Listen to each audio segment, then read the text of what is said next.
This is the place for sports opinions collide. Dead in sports. I'm your host, Kenneth Beans. Joining me on the show, we have Nick, Golfer Lou, and Shelton. What up? What's happening? What up, though? Feefo said he will be about 5-10 minutes late. I mean, he about to be 30 minutes late. I think so too. If yeah. Well, anyway, we'll see. Q will be on as well later on. And it is normal time. But yeah, man, we have a packed show, man. Football is back. College football kicked off last week.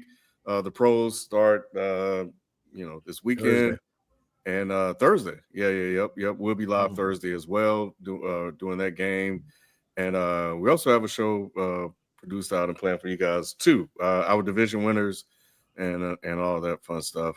But yeah, man, we're here to talk about the weekend that just passed and to also look ahead. And we're also going to do our top 10 quarterbacks and top 5 coaches. So stay tuned for that. That'll be coming up in the next segment. But as we always do, each show every Tuesday at 9 p.m., we do our best performance of the week. What we got? Oh, we ain't got Okay. Well, I know what the worst performance of the week will be. Well, I give a best. Did nobody do their homework, did they? It was Labor Day, kid. Oh shit! Office is closed over the weekend. It was. Nobody got that email. Nobody got it. I give a best performance to Naomi Osaka. I think she did her thing. Coco was heavily, I won't say heavily favored, but people thought she was going to win. She was the highest seed. That was she dominated the match. It was fun watching them two play. So I give it to Naomi Osaka. Coco just won something, didn't she? She won the tournament. Yeah, she ain't win Wimbledon. She got put out early at Wimbledon. She got one. I thought she won something they was praising her for. But I was saying just won second place. Right. Oh, it ain't even second, kid. It's even worse than that, kid. Right. My thing is, this was a big win for Naomi because niggas, hey kid, you know me and you, we thought she still had that Corday curse on. Yeah, I thought she was gonna retire. Yeah, I thought she was. She was. Yeah. Hey, you know what she did? She left. Hey, kid, she left the whole country. That's how far away she wanted to get away from niggas. She went back home, boy. She an international black queen. But yes, this is a big win for her. Shout out to her. Yeah, that's good. Great. Yeah. Anyway, moving on, man. Let's get into some college football. Before we dive into the NFL, college football kicked off the holiday weekend on Saturday with Ohio State holding down home field advantage, beating Texas 14-7. LSU took care of business on the road with an upset win over Clemson 17-10. And Miami, the University of Miami, didn't crumble under the spotlight at home when they defeated Notre Dame 27-4. Out of these matchups, which win stood out to you the most, and which loss revealed more about a team, even though we are still very early in the season? The win that stood out most to me was Miami, and the reason being, I think that Notre Dame was just as evenly matched as them, and usually Miami shits the bed in these situations when they play a top team with a top game lately. They haven't been able to do what they used to do or what the U is known for. I think the energy was up in their building. Beck played better than I expected him to. And it speaks a lot, I think, when we say about the NFL, the NBA, when Miami is good, when Florida is good, when Florida State is good, college football is a little bit better. So I think Miami was the most impressive win because Notre Dame is a good team and they're going to be in the playoffs. So that was the best victory, and I'm going to ride the mainstream bandwagon. And everybody else was saying Alabama. Alabama looked terrible. The effort, everything that they were talking about, when you watch your first takes and every other sports pundit that you hear, you was watching that game and you couldn't believe that was Alabama. like based off what we've seen from Nick Saban throughout the years and teams that they always put in the field. For them to go out there and get done like that and look like that by Florida State, team that won 2 football games last year, that's insane. So I got Miami and I got Alabama. For me, it's definitely Ohio State beating the number 1 team in the country and a generational talent in Arch Manning. I felt like that was very important. That's what they called him, Lou, not me. Oh, you know, not me. But if everybody's saying he is, for them to put him in the dirt like they did and beat him, I mean, they won 14-7. It wasn't a huge win defensively. It was a defensive battle, but we saw what Arch really is, which is not what they said he was. And I'm not saying he won't be a decent quarterback. He may be, but he's not generational like they try to claim. So for me, that was a big win for Ohio State to knock off the number 1 team in the nation. Well, number 1, they never should have been ranked number 1 from the jump. It should have been Ohio State. They were the defending champion, but both of those quarterbacks played like trash. I'm sure we may have a conversation about Arch as we continue our discussions. But for me, it's LSU. Like Brian Kelly, bro, he's been like trash. Like he's known to blow games like that. And it was looking that way, and he found a way to eke out a win in a big game for him as well against the number 4 team in Clemson. And I think looking at that guy who was supposed to be a Heisman candidate in K. Klubiak or whatever, like he played like trash. A lot of quarterbacks played like trash week 1. A lot of these guys didn't look in rhythm or anything. So I expect quarterback play to improve. We'll probably see something very similar in the NFL. But unless they were playing against a sorry ass team, nobody's performance was really all that impressive. But nevertheless, I think LSU pulling out their win against Clemson was good for them. And man, hey man, I used to mess with Dabo, but I don't mess with Dabo anymore. So I can't believe you used to mess with Dabo. That was Deshaun Watson, bro. That was before I even knew. Yeah, that's before we all knew. Yeah. That was, before he early came Deshaun out. Watson was a different. Everybody was a Clemson fan. You said before he came out. Yeah, before he came out. I don't know what y'all think I am, but this is what I am. Yeah. Man, it was Deshaun Watson. Deshaun Watson was the guy. Yeah.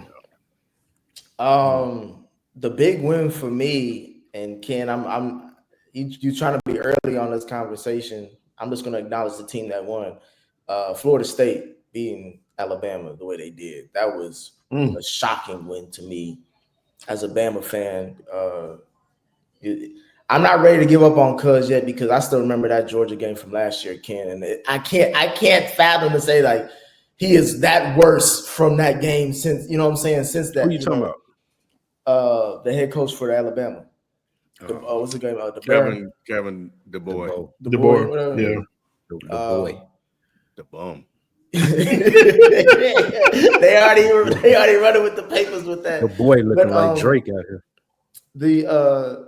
The loss to me, Texas was a bad loss to look at. Just because I already see niggas in the chat talking, I still believe in Arch. I was trying to taper motherfuckers' expectations. Oh God, expectations are Arch. You were trying to taper what? Listen, you were saying can I finish my point, bro? I already know your goofy. I know your goofy ass got a lot to say. That's why I'm the only person. I let all y'all talk. Let me say what I gotta say about Arch. You can't tell me, Shelton, that any quarterback going into the shoe after against the defending champs is going to with that defense, especially with not only the best player offensively in college football, but arguably the best player defensively in college football. On that side, that secondary is nuts. I'm surprised that he played that bad still, but I'm not surprised that he played bad. I told you going into that game, I actually thought that there was a lot of pressure on Ohio State because they're the defending champs and they're more experienced. They should be able to make Arch look like how he did. He looked like a freshman. He looked like a true freshman. But it's a long season, and I think he's going to get used to this, just because that's the whole reason why the man is wanting him to be developed the way he is. Because I don't think they thought he was that great coming out, but they know that he can be, just like I think so too. I think this again, if you want to sell stock on Arch, do it now. If you want to buy stock, do it now because this is the lowest it's gonna be. So Nick, what have you seen to make you think that he's more than what he's shown? I'm glad you asked that. There was a couple the plays that he didn't make stand out to me, but I think he can easily clean that up. There's like a third down crossing route that he could have easily gotten that if he throws it again, I'm sure he makes it.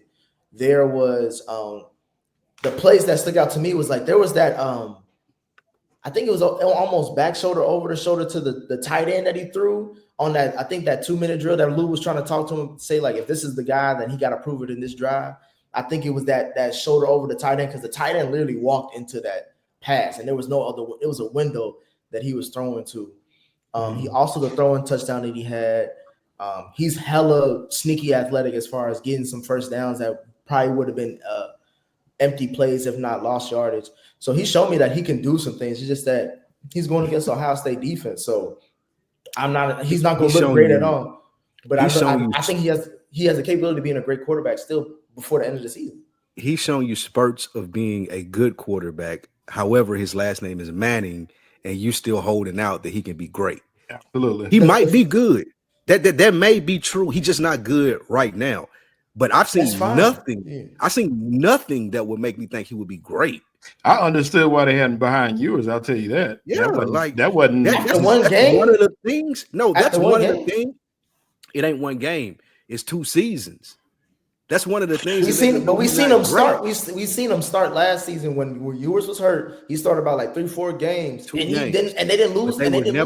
They were never confident enough to make him the starter. That's what greatness is. That's what greatness is, or even what it looked like. Even you take somebody like Tua. They had y'all man's Jalen Hurts at quarterback in the national championship game, but what looked like greatness, I ain't saying that it is, but it looked better than what Arch Manning looked like. I'm putting Tua in because he's more athletic, he's more prominent, he's going to be able to make those throws. They've never done that with Arch. He may have the mechanics, he may have the last name, he may be able to even be a good quarterback, but when we're talking about greatness, I think it's clearly evident that he's not that. Yes. After one game, it's nuts. I know Feefo after 2 seasons backing up a 7th round quarterback.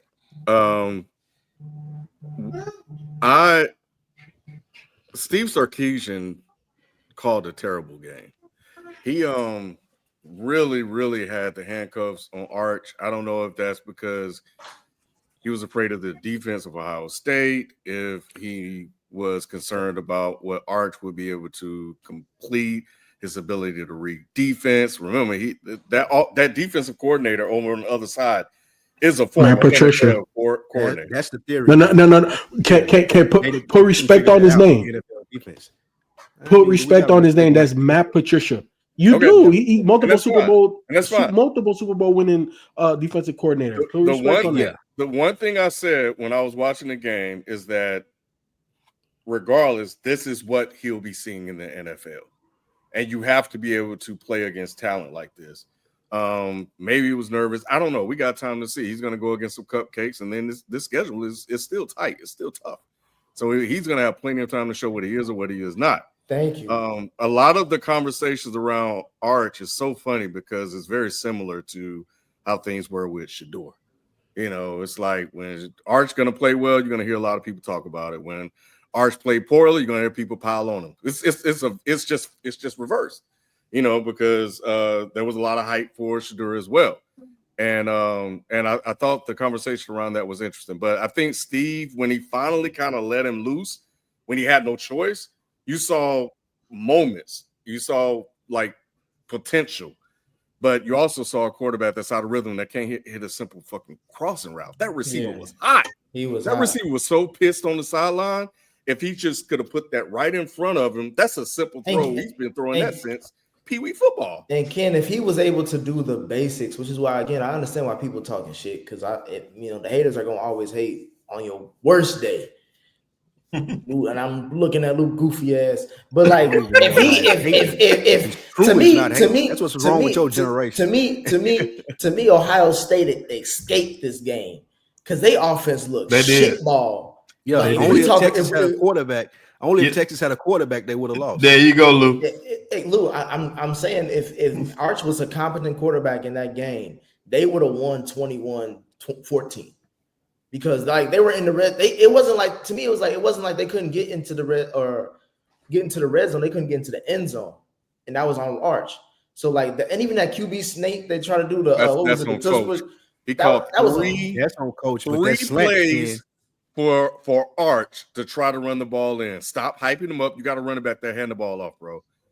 Three plays for Arch to run the ball in. It reminded me of Seattle. But remember, Ken, that slant where he decided to throw the fade, that was on Arch. That was 6. Oh yeah, that was Arch. But he had already made up his mind. He already made up the reason why he didn't even look at the slant, because he didn't read. He just dropped back. No, he didn't read the defense. He already knew where he was going. That's why he didn't even see it. But so a couple things, right? Like I'm gonna start where we are now, and I'm gonna work my way backwards. Number one, when you're in the red zone like that as a QB, it's not about reading the defense. It's typically you're gonna go to your first read, and especially if your offensive coordinator tells you, "Hey, this is where we want to go," right? Mm-hmm. So if the fade is where they wanted to go, then that's 9 times out of 10 he's gonna throw the fade route. Right, the slant is just obviously just another route that's there. You don't read in the red zone. Well, let me not say red zone. You only do that. You only do that when you're great. You only do that when you're great. Nah, it don't happen like that. You could even look in the NFL. Most of those throws are already predetermined to mediocre quarterbacks. No, to majority of quarterbacks. Spike. That's number one. Best quarterbacks, people are going to make that adjustment though. If I see a slant wide open in the middle of the field for a touchdown, I'm throwing it if I'm great. You know why, Spike? Because typically in the NFL, even mediocre quarterbacks have a wide receiver that creates separation. And I'm going to just throw that bitch up there. Like a motherfucker like CeeDee Lamb, throw that bitch up there. Because when they come back in the huddle, that's what they're going to tell you. And your number one guy, you're going to listen to him. You're going to throw that thing. So that's that. Ken, I don't disagree with you that Steve Sarkisian had the training wheels on, but I also feel that was a byproduct of Arch himself. Like he came out in some of those easy gimme throws, like you said, that he's been throwing since middle school. And I don't know if y'all saw the footage of Peyton's son in middle school fucking dotting people up, which was crazy. If y'all haven't, go watch that. It don't make no sense. But I agree. Arch has been throwing those simple routes for a very long time. And it was uneasy to see somebody with as much hype as him miss on the easy throws. Therefore, I think that Steve Sarkisian, as the play caller, was like, oh, snap. I don't know if he's ready for the moment. I don't know if it's nerves. I don't know what it is. But that's why I said put respect on Matt Patricia's name, because and I saw the chat said, oh, now we got to put – look, Matt Patricia was a trash head coach, right? And a lot of Bill Belichick's disciples are trash head coaches, but they're amazing coordinators, right? We've seen that with Matt Patricia. And you give him one of the best talented defenses in the league, and then he's throwing NFL schemes on that, Ken. At the end of the day, most of these college quarterbacks are not going to get both in terms of scheme and talent. Sometimes you'll get the scheme, but they don't have the talent to execute at that level. And sometimes they got the talent, but they don't have the scheme to. Bro, when I was watching that game, Ken, a lot of those windows outside for the blatant open ones, right? But that happens in the NFL too, not as much. But the windows were tight. The windows were tight. I want to say it was early in the game where the linebacker faked like he was going to go in coverage and then came down and blitzed them and got to Arch. And they were talking about the eye discipline. And it was like, that's an NFL thing. Matt Patricia coaching them boys up. So that's the reason why I say put respect on their name. Nick, I agree with you. I do think that Arch showed some things. I don't think enough to definitively say that he's going to be a star quarterback, right? Because obviously he was leading in terms of being like a Heisman front runner and all of that type of stuff. I'm not saying he can't win the Heisman, but I do think that the schedule was unkind to him, right? He hasn't been a full-time starter. You would like to have a cupcake or two before you can say it, Feefo. You can say he's not going to win it. You can say he's not going to win it. Go ahead. He might not, but I think he still has the way that the schedule is set up, he's still going to play so many good teams that, like, if he starts, blowing the doors off that, you have to put him in that conversation again. I mean, right now he's outside looking. He don't need to win in either way. So I don't think it's relevant for him. I think at least FIFA. I'm not saying that's your point, but I don't. No, that's not my point. I'm just saying because before the game, them being preseason number one and him being the Heisman front runner led up to the hype, right? So obviously he didn't live up to the hype, but at the end of the day, I think that number one, like I said, I think the schedule was unkind.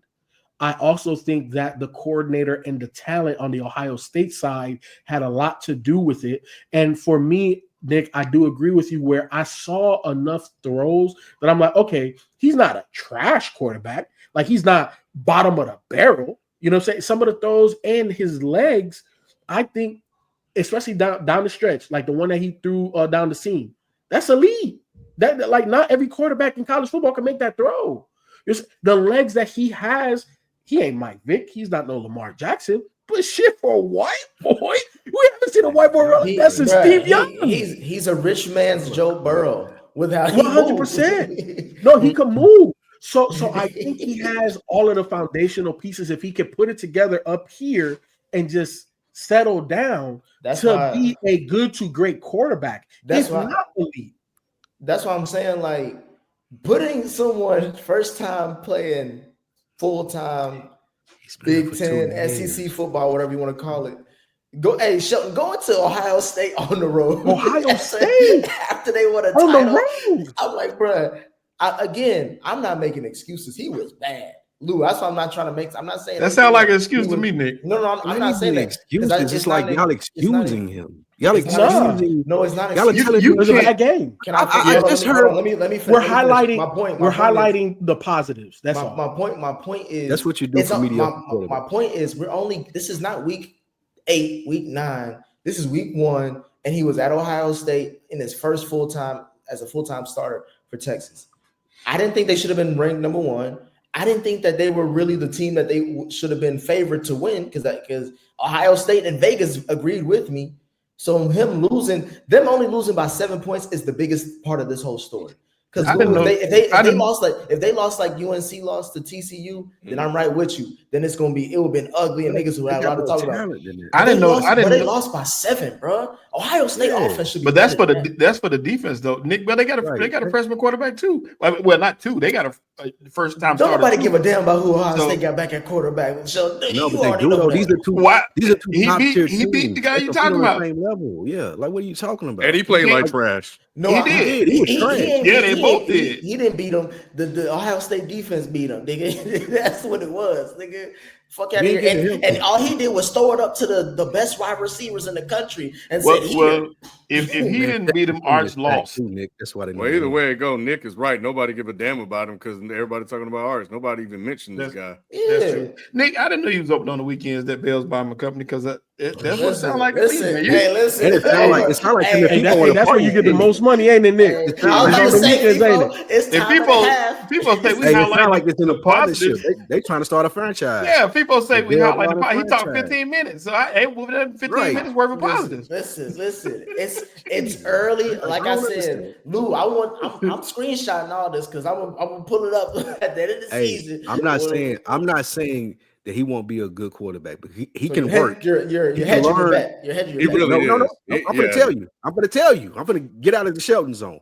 He can learn from his uncles and be a good quarterback. He can learn how to practice. He can learn how to prepare. He can do all those things. But when y'all are talking about elite and all the bell that Feefo just gave him in that 15-minute monologue, I didn't give him and Nick, I ain't gonna just throw you under the bus. Like if y'all got to do all of that for someone who's supposed to be generational talent, it ain't it. It ain't it. First off, hold on, bro. Spike. I agree with Nick. It's only one game. One game. Wait, hold on, Spike. It's only one game that he's played as the day one starter. It's only one game he's played as the day one starter. And also, hold on.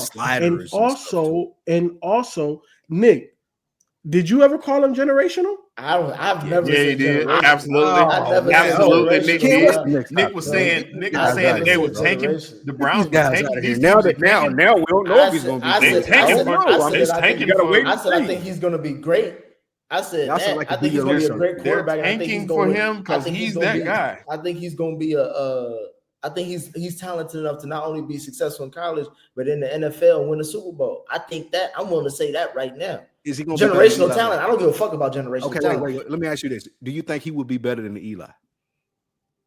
Yeah. But there's only bigger arm, better legs. There's only one quarterback. There's only Feefo, you got to have it between here, though. There's only one quarterback. I think he'll be fine. There's only one quarterback. Bigger arm, better legs. He'll be a 2 Super Bowl winning quarterback. There's only one quarterback better than Eli. So that's Patty. No. Hold on, we not. Hey, look, Spike, feel about Spike personally, Nick. I'm asking y'all, do y'all think that he will be a quarterback that can go to the NFL and win Super Bowl? I'm giving you one Super Bowl, Spike. I'm not giving you anything more than that. I think just one Super Bowl. There's no way in hell I can answer that question without seeing him play a full college season. Well, I can answer it based off him sitting on the bench for 6 years. I mean, it's easy to say no. Eli has 2 Super Bowl rings. Eli had more talent going into Ole Miss, so he started his freshman year. But this dude been sitting on the bench behind a 7th round pick for 2 years. That's fine, Spike. We got it. It don't matter how you start, it's how you finish, off your teleprompter, whatever. Yeah. It's hard he has to win more than 2 rings, bro, to be better than Eli. So I don't know if you're talking about career, or you're talking about his ability to play in the NFL. What are you talking about? I'm talking about his success as a quarterback in winning 2 rings. Yes, that's what I'm asking. Yeah. No one's really doing that, bro. That's hard. No, I don't even want to put him there. I'm just saying, man, look, be a better collegiate player than your uncle was. I don't even think he can do that. I think he could be better than Eli. I don't know about pay. Hold on, real quick, Q. I think. Look, in answering the Eli question in the NFL, I think, especially now in today's game, it's a lot about coaching, right? Who's either the head coach? Will he be a better college player?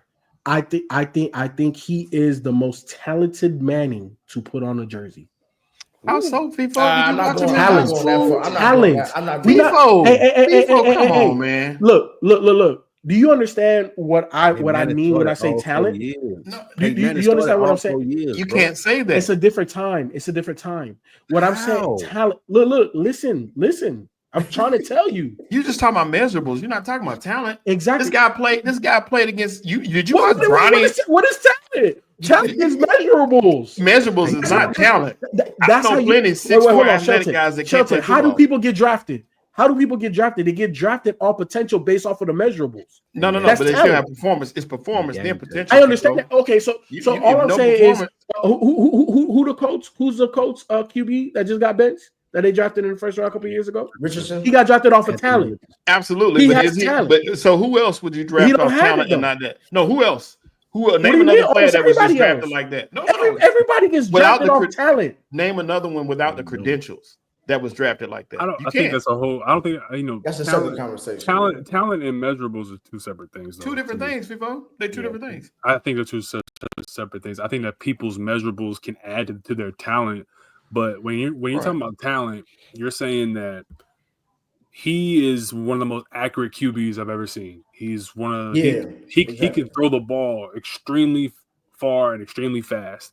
Tom Brady came out today and said Aaron Rodgers is the most accurate thrower of the football that he's seen in that time span when he was in his prime, and also the fastest to get it to the receivers and could do it bailing out of the pocket.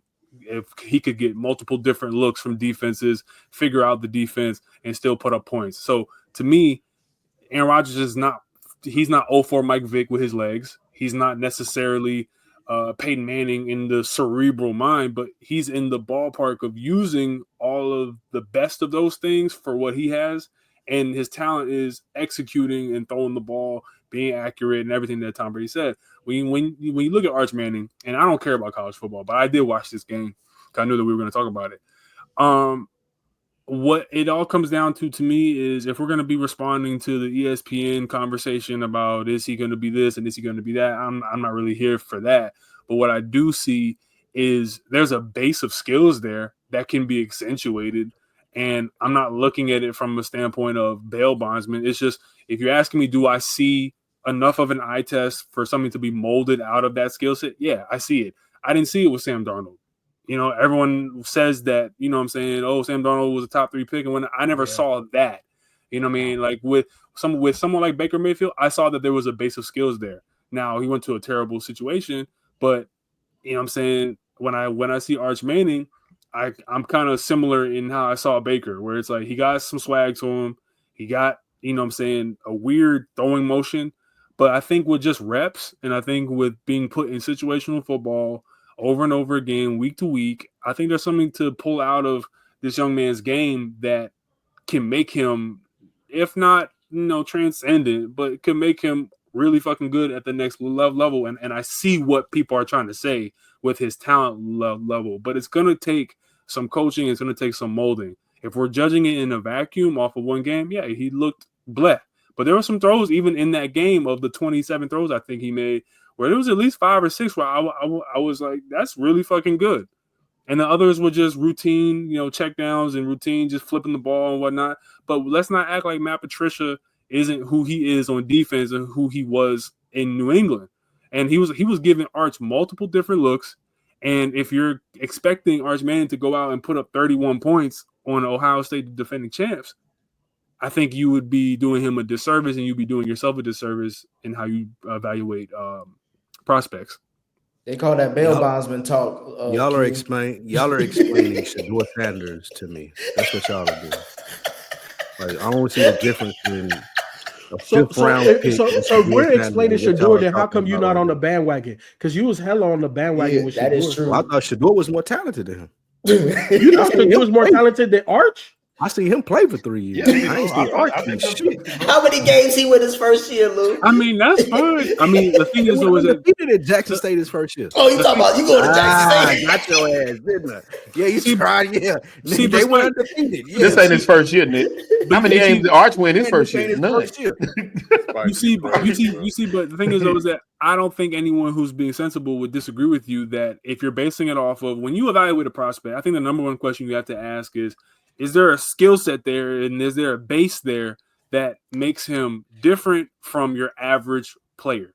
And I look at Arch Manning, I look at Shedeur Sanders, and I think that they have base of skill set that makes them better than your average player. And that's where you have to bet on coaching, and that's where you have to bet on pedigree and your team around you to make you better. Like if you got Dion and all them people and Tom Brady in your corner, hopefully you'll become better. If you got Peyton Manning and Uncle Eli in your corner, you already have that skill set. Hopefully you'll become better. That's why evaluating prospects is like a crapshoot because it's all about some lucky picks of the ball here and there. You know what I'm saying? It's just a matter of luck of the draw. So that, and then on top of the hard work, it's never going to be a 1-to-1 thing.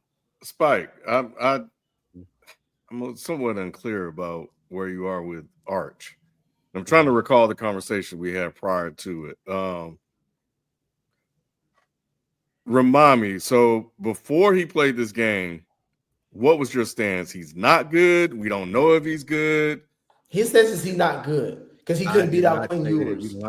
Yes, you did. There was a version of that. It was mine. He keep on saying like, we do not know. Nick was trying to act like that he was the next thing, and all I said is we don't know because we haven't seen him do anything. And my reasoning being is he had to sit for 2 years behind a 7th round pick.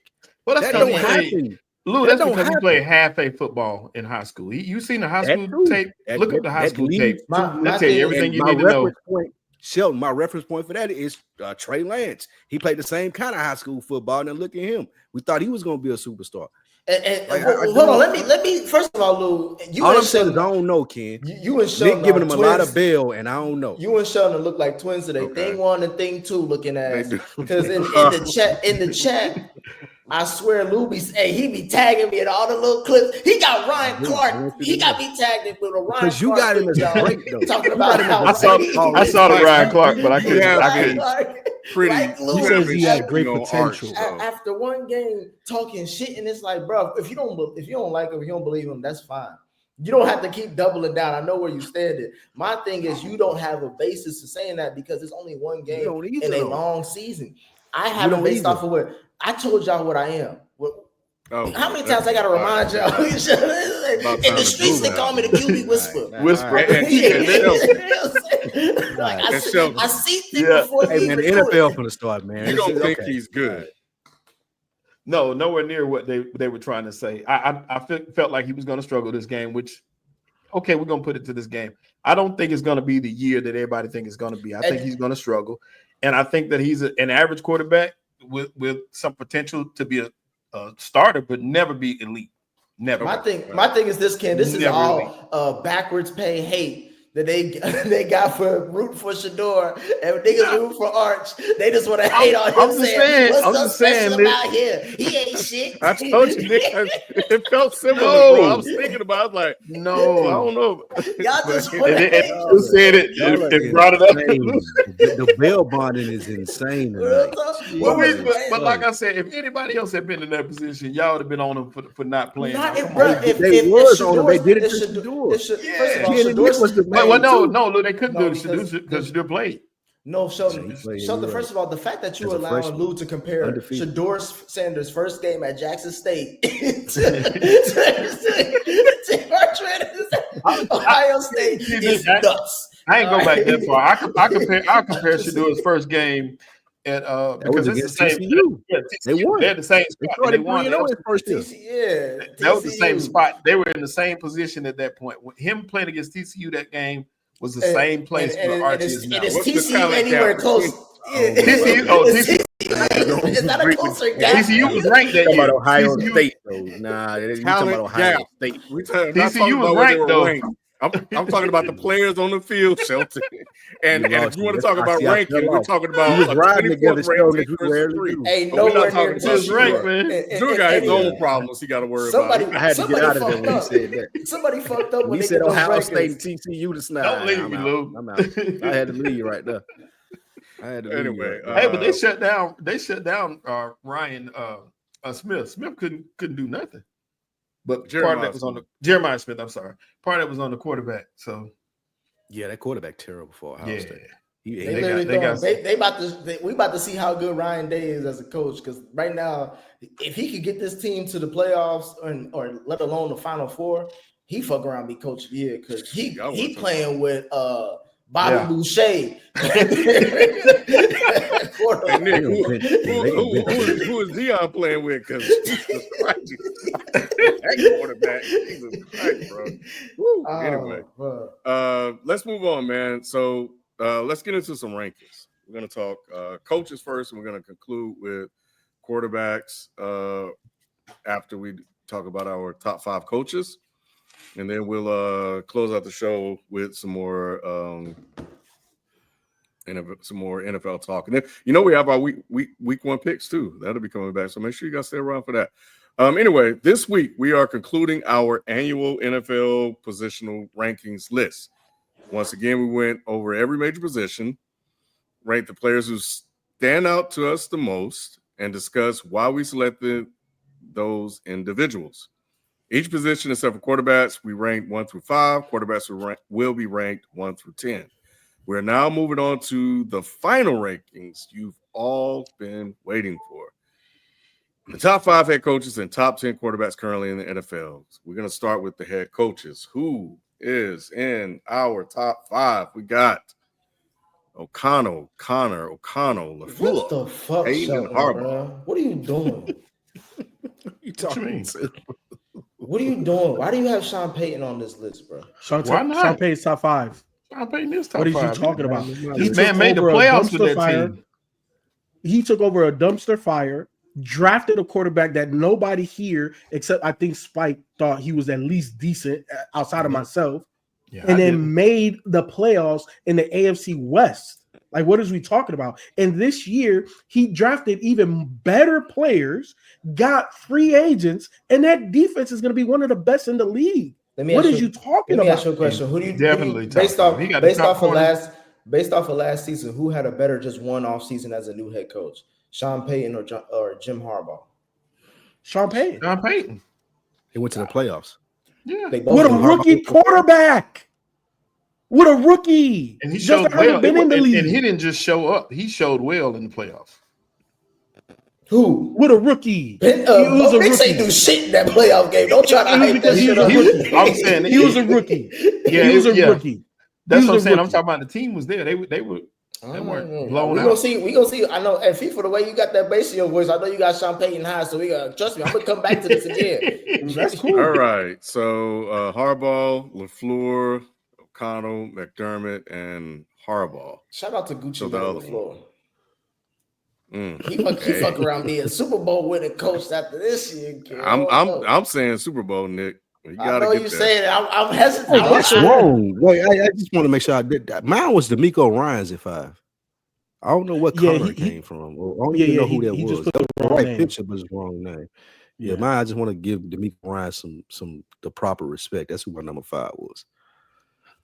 Proper respect for you. Don't think he really top 5? You just try to shut him. Right. That was Jalen. Jalen must be on vacation. I didn't do that. I sent the right name. Look, that's why I was quiet for so long. I had to check my text message to make sure I sent him the right name after last week. So I sent him the right name. He just put Connor right there. I don't know what that was, but yeah, mine was McDermott. Is McDermott really on your list, Shelton, or is this a Jalen? Is you gonna blame this on Jalen too? No, that's me. Why do you have McDermott on this list? Because he coached that team well and got Josh Allen with that roster. What's his as far as they got? What's his pedigree as a head coach? What side of the ball is he favored as? He's the head coach. It don't even matter. But I mean, before that, what was his coordinator as? Defense. How many points does on average do he give up in the playoffs? He give up like over 24 points a game, right? I'll put it this way. He gave up more points than the Bengals did in the playoffs. I'll say that. But he's there. He was a couple plays away from being away from being in the Super Bowl. What you always tell me about Joe Burrow? He was a couple plays away from being what? In the playoffs. Yeah, exactly. Yeah. Get this goofy ass nigga off this goddamn list. Man, he top 5, bro. I think moving forward, LaFleur gonna be top 3 every year. He may be top. Thank you, Spike. He need to be top 2. Let's go, Spike. Yeah, I think that's gonna happen. So I think that's it, Feefo. Every year he gonna be top. He one of the baddest dudes. Having Sean Payton on this list is nuts. You got Payton. I'm saying that first and foremost. You not having Sean Payton on this list because the guy that I have at 3 is a better head coach than him. The guy that I have Sean at 3 Payton better than Harbaugh. What is Harbaugh doing? No, Sean Payton's Sean Payton is better. No, he's not. No, he's not. He is. Better than who? At worst, they're equal. John or one of the Harbaughs, bro. I want to bet a bottle right now. Lou and Feefo, hear me now. I want to bet a bottle right now. The Chargers sweep the Broncos. Oh, you wildin'. The Chargers don't have the offense, bro. I appreciate it, man. Let's bet. I'll take that. But it's a personal bottle. The airplane bottle. No more than $25. It's a no more than $25 bottle. No, it's only 2. I'm only asking for 2 games, nigga. No, if you believe in it. No, if you believe in it. It's a $25 or less bottle, nigga. I'm only taking the bet if it's the big bottle. It's a wino bottle. Nah, hell no. I can't eat shit with that. Okay, I'll give you a pack of Cutter water. Can we go see what Dan Campbell is this year? Yeah, this is my last year, but you're right. I think we will see. So it's based a little bit off last year, but we'll see. Having Tomlin at 3 is hilarious, Q. Yeah, Tomlin is that. I think who ain't won a playoff game in how many years, Shelton? It's been a minute. Yeah, I respect it. Even a minute say it's been a minute. He's 6, man. He's 6. Sean McVay, Andy Reid. Oh my goodness. Who has Andy Reid second? 2. Nick Sirianni, of course. Okay, McVay, Sirianni, that and is O'Connell. Disgusting. You know what's gonna be worse? That man almost lost his job last year. That man almost lost his job last year. And won the Super Bowl. I know it's Q number. You get up on deck. We're gonna see his number 1. Sean McVay needs to get more respect in the league as a head coach. I wish he was coaching Cincinnati. Can't. Sirianni beat him 3 times in a row. Y'all would already had a Super Bowl. I would. Sirianni beat him 3 times in a row. If you told me, Nick, you're banned from ever going back to Cincinnati, but Sean McVay becomes the head coach of the Bengals, I'll take that. I'm willing to take that sacrifice as a Cincinnati fan. You agree with that, Spike? Sean McVay, Super Bowl? If he was with the Bengals? If he was at the Bengals, yeah. I do agree with that. Like, he's a lot better coach than I don't even know y'all boys' name no more. What's his name? What's dude's name? What's dude's name? The dude that loses all the games at the beginning of the season. I definitely disagree because he got a Super Bowl winning quarterback. That's a good quarterback, one of the best in the league. Matthew Stafford, according to y'all. Bro, Stafford is done. What's the difference? No, stop. Stafford is not done. Matthew Stafford it's levels. Bro, his back is messed up. Bro, he can't even stand up. It ain't that big of a gap. It ain't that big of a gap. Stand up. It is. He gonna start. It's a lot. He gonna start the first week. Burrow, again, I keep saying it's 4 good quarterbacks in the league, and it's everybody else. Joe Burrow is one of them 4. Matt Stafford ain't nowhere close to that 4. When healthy, I ain't gonna say he ain't nowhere close. Yeah, you can't say that. Let's go, Tomlin at 1 is nuts. Let's go. Having Tomlin at 1 is nuts, Lou. Hey, what's in that cup? Hey, somebody need to do a welfare check. Somebody need to do a welfare check on Spike, bro. Hey, man. How many games y'all expect Pittsburgh to win last year? And they still got to the playoffs. Y'all trying to every year.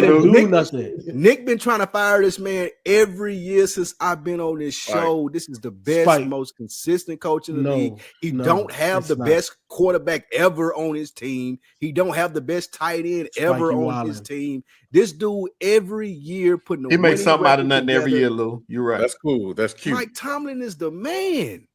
He's the best. He's the best coach in the league. Hey, he's not first. Hey, Spike, he's top 10. He's not top 5. Like whatever. No, he's top 10, not top 5, bro. Only thing he bad at is hiring offensive coordinators. If he were more open-minded to getting somebody in there that could really call plays, he would be elite. That's the only thing he bad at. This weekend, I spent time. Go ahead, finish your point.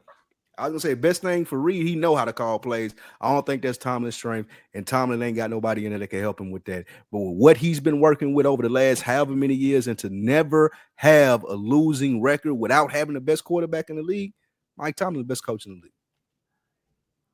Okay. And who's shooting bail now? Boy, I think this is the first year I haven't had Tomlin in my top 5. I think it's been a minute, but I just think there are other coaches that are more deserving of that right now. I had some conversations, Spike. Nick, I told you he's a Steeler fan, diehard. Went to all the Super Bowls. Nick, he ain't been to a Super Bowl in a minute. He ain't been to the second round in a minute. And he tired and he ain't get a chance to get those freaking fly miles, bro. It's all about titles in Pittsburgh, not playoffs, not even a fucking first round playoff win. Well, like I said, they don't care about in this shit. They want rings. Then get a quarterback. That's all I'm saying. That's all I'm saying. And the conversation I had is, well, but I think the thing is, and that's what I was telling him. I said I'm surprised Tomlin stayed and was agreed to be part of a mini rebuild. But the fact of the matter is, we had the conversation about like offensive coordinators and the inability to hire the right one, but none of that shit matter, bro. This man has gotten long in the tooth, and I think now the tone that I've heard, and this guy's been very supportive of this brother, is that if this is what we're gonna keep doing, might as well get somebody else in there. I mean, real talk. If we just, the worst thing you could be is mid. Lou. That's why when they talk about when you trying to give out credit for what other coaches Nick, hold on, Nick, that's the other thing. They were like, it's cool that he keeps not losing, but that's also a part of the problem because they keep picking in the 20s. He said if we're gonna lose, we at least let us get high picks so we can rebuild. They're stuck, bro. Being mid is the Atlanta Hawks syndrome. Yeah, being mid is a horrible thing. The thing is that once again, and we don't have to relitigate this, but I don't know what the Pittsburgh front office and the ownership really wants to do. I don't know what the Rooney's philosophy is anymore. We keep putting all this power on Mike Tomlin like he controls the weather, like he controls the weather machine in Pennsylvania and shit, bro. I don't understand what they want him to do. It's not goofy. It's the truth. Like, is the nigga the fucking emperor of Pennsylvania, or is he just a coach? Because if you're telling me he picks all the positions, he picks all the coaches, I don't believe that, because I think that the ownership position has a lot to do with who holds the purse, clearly, right?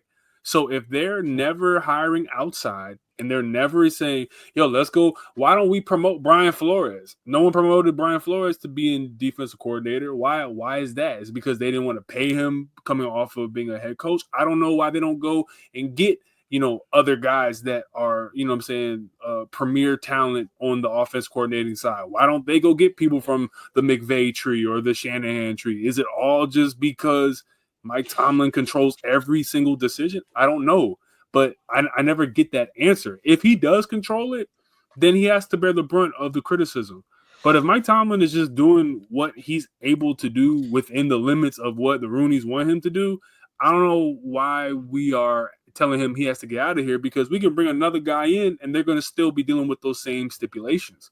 And I doubt that he's not going to be able, I doubt that hypothetical person that we bring in is going to be able to get as much juice out of this orange peel that that Mike Tomlin is getting. My thing is this last thing, and that's Lou, you right. I think me and Q damn near opened up a whole bail bondsman service for tonight. But what Q just said was egregious, because Ken, I ain't asking for a Super Bowl or even a franchise quarterback. Shelton, I'm just asking for one playoff win. Since the Obama, like out of all them playoff games, my thing is, out of all them playoff games, if you that great of a coach where you number one on someone's list who's obviously drunk, then you need to at least have one. So you expect once again, we expect Russell Wilson to beat Lamar Jackson in Baltimore, is what you're saying. I expect you expect him to you do expect that. You just said you expect him to win. It's an organizational issue. In the last time that Obama was in office till now, I expected, if you would have told me in this span of time, do you think Mike Tomlin's going to win a playoff game? I'm like, yeah, right. He's Mike Tomlin. And we going into 2026 and we like, is it the organization or is it? I'm like, no, it may just be him. Y'all trying to throw blame everywhere else. But like, it may just be him, and it may be his time to go. Does that mean he's a horrible coach? No, it just means that it's his time to go. And that's talking about firing Mike Tomlin before Zach Taylor is insane. And that's fine. But to close this out, he's been there longer than Zach Taylor. But to close this out, Ken, if we put this new guy in there who's going to come in and we get the same results for 3-4 years, then everyone's going to have to start looking up. Like, we can't. And they will. Looking. Yeah, and that's what has to happen. So and we're gonna take a break before we go back to the quarterbacks. But all I'm saying is, Nick, you just want a playoff win. They don't even want that. They want Super Bowls, so they can get a playoff win, but they don't even fucking care, bro. Yeah, that's what I'm saying. That's why I was checking with I'm telling you, man, he's been to all the Super Bowls, bro. Like, this is where he's at now. Yeah, and he hasn't been this way in the years that I've spoken with him. So they were like, if we're gonna lose, this guy's keeping us in purgatory. So if we're gonna lose, we might as well start losing and at least get some picks. So yeah, I think now they're just ready to move on. So this is just where it's at. We'll be back after this quick break. If you're looking for real conversations and motivations to be your best, then you have to check out Another Week in the Books. Another Week in the Books with Spike, Lou, and Rich is your go-to podcast for growth and community. Plenty of dope conversations take place week to week as they inspire each other to be better through conversations. Another Week in the Books, wherever you get your podcast. All right, man. Here we go. Top 10 quarterbacks in the NFL. All right. You guys ready? Let's do it. Who is in your top 10 list of QBs currently in the NFL? Okay. So this is what we got. Our bottom five. All right. So, but it's probably I think for the top five, we probably will, but for the bottom five. Yeah. So bottom five, just to read it off over, I have Goff, Stroud, Mayfield, Herbert, Stafford. Spike has Stroud, Love, Stafford, Goff, Prescott. You're reading it the wrong way. He's reading it 6 through 10. Yeah, that's fine. 10 to 6. I don't know. 10 through 6, bottom But to top. I know. I'm trying to help you. Do you see numbers beside them? How the hell am I supposed to know? He said because I know what my number 10 was. He may not be saying know bottom is 10, the top is 6. From our faces up. Y'all just read your own shit. All right, so just read at number 10, I'll start it off and I'll go point it to the next person. Number 10, I had Baker Mayfield. Q, who you got? No. Just go through your 10 through 6. 10, I have Baker Mayfield. At number 9, I have Jordan Love. Number 8, I got CJ Stroud. Number 7, I got Jared Goff. Number 6, I got Jalen Hurts. For me, at 10, I got Dak. No, go ahead. You already started. Okay. Just pass me at 10, I got Dak Prescott. 9, I got Jared Goff. 8, I got Stafford. Can't you be serious? 7, I got Love. And then 6, I got Stroud. I'm going to Q. We didn't even need yours. That's a fucking parody pick. You know what I'm saying? That's a like, all right. Well, I know y'all not talking. I know Q and Shelton are not talking about parody picks. Definitely gonna be talking. I'm gonna be talking for a nigga. Please don't let us. Q over here talking shit. You got this goofy ass nigga at number 9. Don't let us get back to the Super Bowl. Number 10, Goff. Herbert is crazy. Number 9 got Herbert just off talent and what he was able to come up last year. Stafford 8, Daniels 7, Stroud 6. That's a little low. Who you passing it to, Q? That's high for Stroud. What's up? Who you passing it to? I'll give it Feefo. Yeah, it's cool. All right. Number 10, I got Jaden Daniels. At number 9, I got Baker Mayfield. At number 8, I got Jared Goff. At number 7, I got Jalen Hurts. At number 6, I got Matt Stafford. Shelton. At 10, I got Love. At 9, I got Goff. At 8, I got Mayfield. At 7, I got Jaden Daniels. At 6, I got Matt Stafford. And what you were saying, Nick, who's too high? Stroud on as number 2 is too high. That's number 6. I mean, at number 6 is too high. I got him at 6 too. So I'll take offense to that as well. You should. That's the whole point of me saying it. Yeah, it's way too high. You couldn't tell me last year. You can't tell me last year you thought Stroud was better than Daniels. I stick to my statement in saying there's only 4 good quarterbacks in the league. I think Stroud. What that got to do with what I'm talking about right now, nigga? I was getting to it. I think Stroud is the top tier of the mid. You don't even believe that, bro. Or after a few drinks, I could talk you into it. Who under him would you say is better than him? That was right. Damn, fuck you into it. It's the context of the conversation, bro. Damn, did he? No, Golf through 5 interceptions, he still beat him. So that says a lot about Stroud. First of all, Stroud. Daniels, bro. That's what I'm saying. Last year alone, bro. If you looked at Jaden Daniels' year and CJ Stroud, and I came away and say, who you think had a better season? You gonna say, oh, I got Jaden Daniels higher than Stroud though. So, all right. That's what I'm going off for the. That's what I'm going off for the with. I'm telling you, I got him higher than Stroud.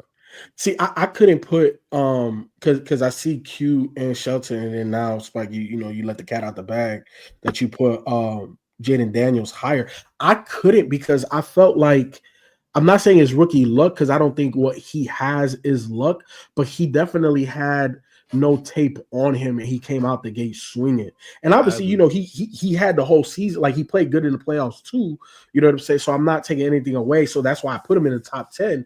But just like CJ Stroud, you know what I'm saying? He had a slightly sophomore slump because now these coordinators have tape. They see what they want to do, how they want to execute. So for me, I think Jaden can jump up.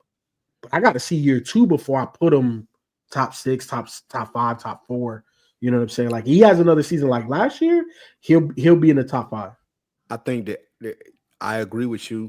You had a lot of great points. I just think that Daniels is a lot more talented than everybody I got in 6 through 10. I just wanted to put it on the season that I saw. Like, you know what I mean? And of course, contextually, that's the reason why he's not in my 5. But, 6 through 10, I don't, that's the reason why I got him at 7, because it's like, I think it's right outside the honorable mention, and it's also high enough to be like, y'all saw what happened last year. I'm sure that in 2013, Well, no, that nigga's season ended crazy. But if RG3 ended his season healthy in 2012, y'all would have probably had him top 6, top 7 of the 2013 season. So, to me, I have kind of a similar thing here. Why and just for the record, for the audio listeners, my 10 through 6, 10 Stafford, 9 Herbert, 8 Mayfield, 7 Stroud, and 6 Goff. That's what I want to get to. Why do y'all have Herbert on these lists? What is the point of having Herbert on these lists? I would agree with that. Because to me, he is talented enough to warrant a top 10. What did he do last year? He only threw for 3,000 yards and had like 20 touchdowns. That nigga ain't do shit. That was a hardball coach team. Well, I mean, that's why I got hardball in the top 5. So I think that it's a symbiotic relationship. I think Spike's point about there being a drought of good quarterbacks, I think, speaks to it. Yeah, Tom Brady be going on. Well, he wasted a spot by putting Dak in the top 10. So you could have put Bailey. You could have just put Bailey Zappi in that spot or some shit. Like you could have put Jackson Dart. Y'all don't think Dak Prescott better than Baker Mayfield? No. He didn't have a better season. Absolutely not. He didn't have a better season. You ain't even got to say that, FIFA. Absolutely not. I think it's a wash. That's insane. All right, let's move on to the 5. Top 5. Let's go number 5. Number 5. Let's go, Shelton. All right, I have absolutely. I have Jaden Daniels at 5. Spike, who do you have? Jaden Daniels at 5, man. I think 6 through 10, they may have did a little bit more stuff. They may be more mature in the quarterback position at the NFL, but I think from a talent standpoint, you can't deny what Jaden Daniels is and what we seen him do last year. To your point, Nick, I agree. A lot of one-score games, a lot of close calls, but I still think that he has the talent to be able to, unlike Arch, to be able to, because he's a generational talent, do what he needs to do at quarterback. That's why I got him at 5. It's not a talent show, Lou. What? It's not. I know. That's why I didn't have Hurts in my top 10. This is not. Why are y'all disrespecting Joe Burrow, Eagles fans? You got to win the playoffs. Same reason you disrespect Mike Tomlin. It's the same thing. If Mike Tomlin. I'll bet not. Hey, hot take. Hey, I got a hot take. Shelton's gonna have Jalen Hurts at number 1. If y'all niggas got Jalen Hurts over Joe Burrow, that's some sick shit. If you have HR to reach out to them so we can make sure they're not on some type of serious drugs. If y'all got Jalen Hurts over, if you have Mike Tomlin out of your top 5 for not making the playoffs, even more. I'll accept that, but putting Jalen Hurts over Joe Burrow is like. That's. I think that Joe Burrow had a fantastic season for somebody who didn't make the playoffs, and I think that's fine. That's fine to say that. He had an MVP season. He had a great season for someone who didn't see the playoffs. That's fine to say that, but to say if y'all saying Jalen Hurts had a better season last year than Joe Burrow at the quarterback position, you're nuts. He outplayed Joe Burrow when they played head to head. I'm saying the season. I didn't say head to head. And he made it to the Super Bowl. Y'all niggas need to be sued for malpractice. That's cool. Right. We can lead. Let's relitigate this at the end. Yeah, it's just crazy. There you go. Let's go, Shelton. Exactly. Okay. You have Jalen Hurts over Joe Burrow. Exactly. Yes. Exactly. Absolutely. Exactly. Absolutely. Off the last season. Go just watch the Bengals Shelton, you can pick out any game you want. Oh my God. Bengals, Eagles. Pick out any game you want, and you go. Keep it a band with. Which I'm gonna be so real. If Joe Burrow made the playoffs, I'd have him over Jalen. I would too. If he made the playoffs, that was cute. You took the words out of my mouth. If he made the playoffs, there's no way I can. Y'all think he would have made the playoffs? I believe Q. I do not believe Shelton. Nothing. I'm serious. I've had him all this time over. The only reason I took him down was because you didn't. You were the one that started the whole argument. You was the one that was saying. No. I said I was wrong about him. Nah, I said I was wrong about him. Because you was always talking about he ain't played more. I gotta see him play. Then you see him play. Yeah, so you can't be the top 5 player. Never mind. You can't be a top 5 quarterback and miss playoffs. You can be top 5. You just ain't above Jalen Hurts. When somebody, he's top 5. He's top 5. He's top 5. He's one of the 5 best QBs in the league. Josh Allen at 4 is crazy though. Why? Why is that crazy? Matter of fact, why do you got Joe Burrow at number 4, Nick? I got Joe Burrow number 4 because he didn't make the playoffs. So it's just one spot of a difference here. No, I'm saying no. Jalen Hurts is 2 spots below Joe Burrow to me. How? I mean, shit. Because we're talking about quarterbacks. We're not talking about the teams that they on. We're just talking about the quarterbacks. So did the quarterback throw those touchdowns to Devontae Smith in the Super Bowl and AJ Brown? And did he throw the touchdowns to Devontae Smith against the Bengals? I'm just making sure. On the road. These niggas. If we're looking at the season in total, yes, I look at Joe Burrow's season last year as a way better quarterback season. I've seen the Eagles have a really bad defense about 2 years ago, and we still made the playoffs. And I'm not saying that, and I'm not saying that makes him better than Joe Burrow. All I'm saying is that I've seen Jalen Hurts put the team on his back when he needs to. Was that the team on his back? Was that the division? Was that the division that had were they the Redskins at that point still, right? No, right? No, this was 2 years ago. I think you're confusing us with the division that you think Mike Tomlin should be fired in. So it should be 2 gimme games, right? It should be 2 gimme games every year. And y'all have the Browns, right? Wait. What I was going to say was that the NFC. So Baker Mayfield and Mike Tomlin, that should be 4 easy wins every year. So how do y'all start out 1-3 at the beginning of last year, losing to the Patriots? Oh wait, no, that's Joe Burrow being so amazing that he has to bitch at his defense to do something by week 5. Listen, it's all good. You can say all that. You can say all that you want, but if you ask anybody who's not drunk, who's actually sober minded, who's a better quarterback, Jalen Hurts or Joe Burrow, you will come back away with more Jones than Instagram edits. I mean, that's what I'm saying. Like I don't care. You can say all that you want to say. I just know for a fact that's false. Ask Peyton Manning, Joe Montana what they say. Burrow, Lamar Jackson, Nick, you got him at 3, and Shelton got him at 3. Okay, and Q with Josh Allen at 3rd. Okay, all right. Yeah, I don't think you can deny Burrow being top 3. I think you can even missing the easily. I think you can easily deny him if you're looking at football. If you're looking at football games on a weekly basis, I don't watch. I watch the whole game to the end, Lou. The ending result is what matters. If there was a point that you wouldn't have Jalen Hurts in your top whatever, I watch it to the end. Here's my thing. How many years are we gonna keep blaming Zach Taylor for Joe Burrow not being able to get his until they team fire him, nigga? Until he's gone. That to me don't make all sense. I know is Joe Burrow can play the hell out of some fucking. He can play. He can throw that. And he's top 3 for me. Not all that other shit y'all talking about that y'all want to use to invalidate or whatever. That's cool. That's cute. It makes for good television. But like Spike say, when you turn on the game and you watch this motherfucker play game 1, 2, 3, 4, 5, 6, 7, 8, all the way to fucking 18, the motherfucker playing some fucking football, bro. 17, Ken, ain't make the playoffs. So, game 17. 17, whatever. Yeah, they didn't make the playoffs, so look, we can't. The playoff shit that you have, that Nick care about that.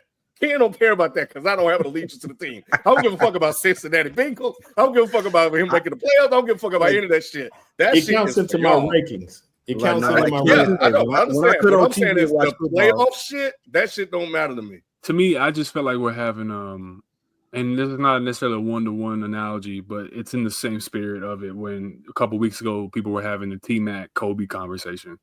And when you talk about T-Mac, I'm sure that you could have him in your top 5 shooting guards every single year. But when you're talking about rankings, I don't want to hear nobody put him above Kobe fucking Bryant. Like, you know what I'm saying? And I'm not saying that Jalen Hurts is Kobe Bryant. Please don't not take me wrong.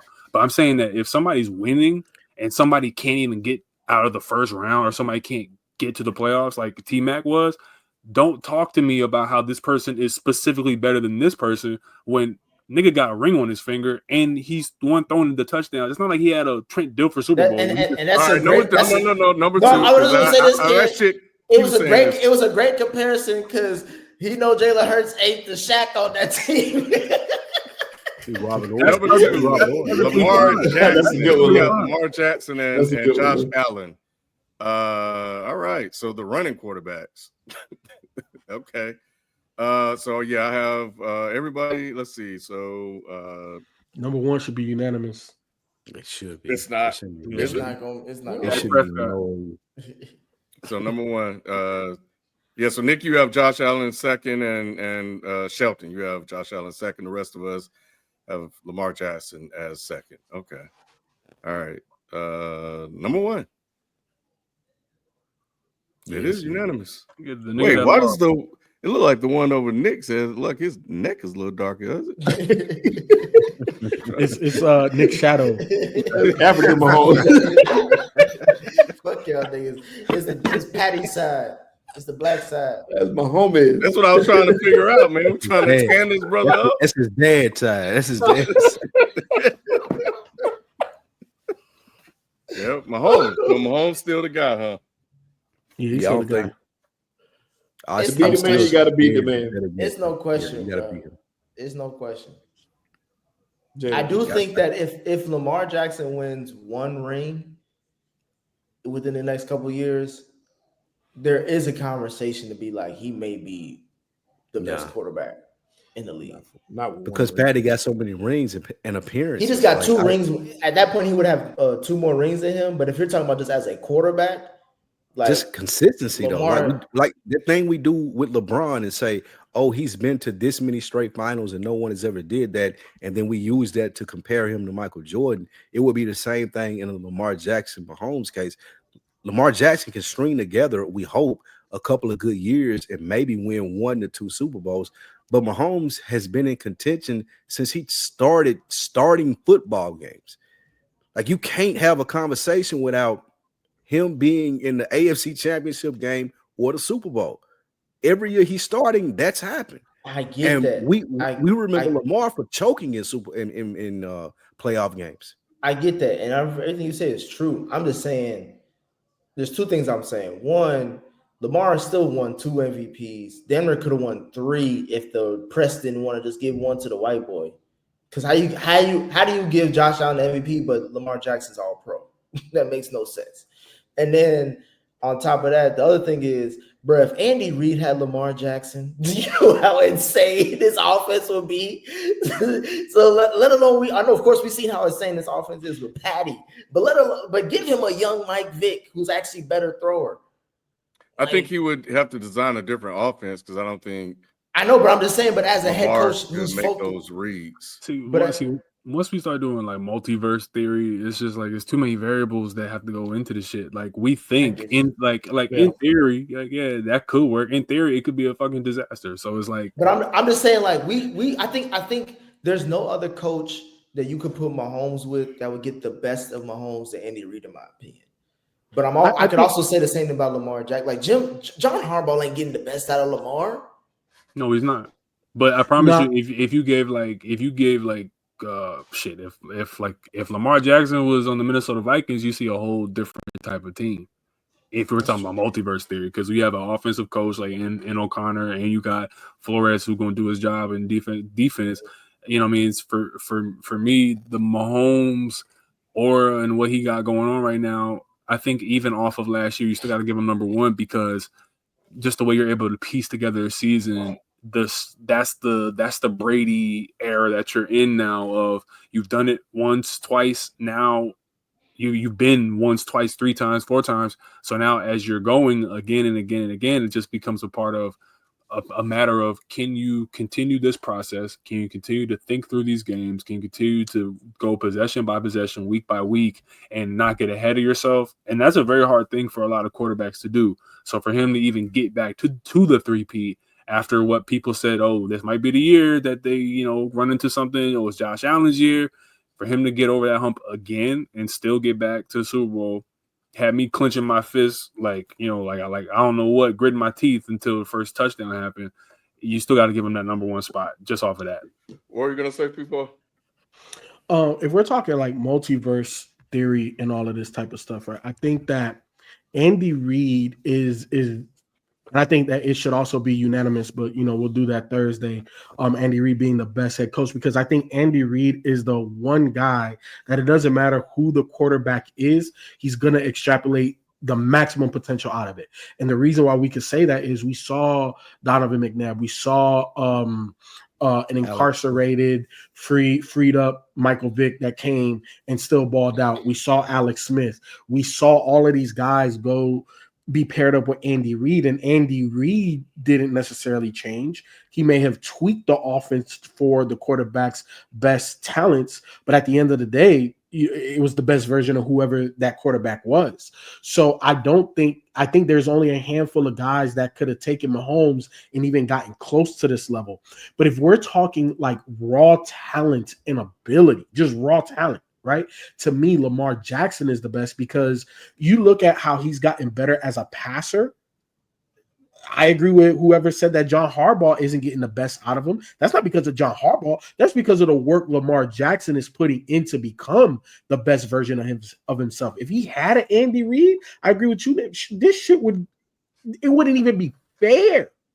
If you put Lamar Jackson with an offensive, you put him with the damn LA Rams with Sean McVay that loves to, bro, like it's not fair. You know what I'm saying? But that's the reason why in this universe, you don't get the best of everything. You know what I'm saying? We got it with Mahomes and Andy Reid, you know, but that's about it.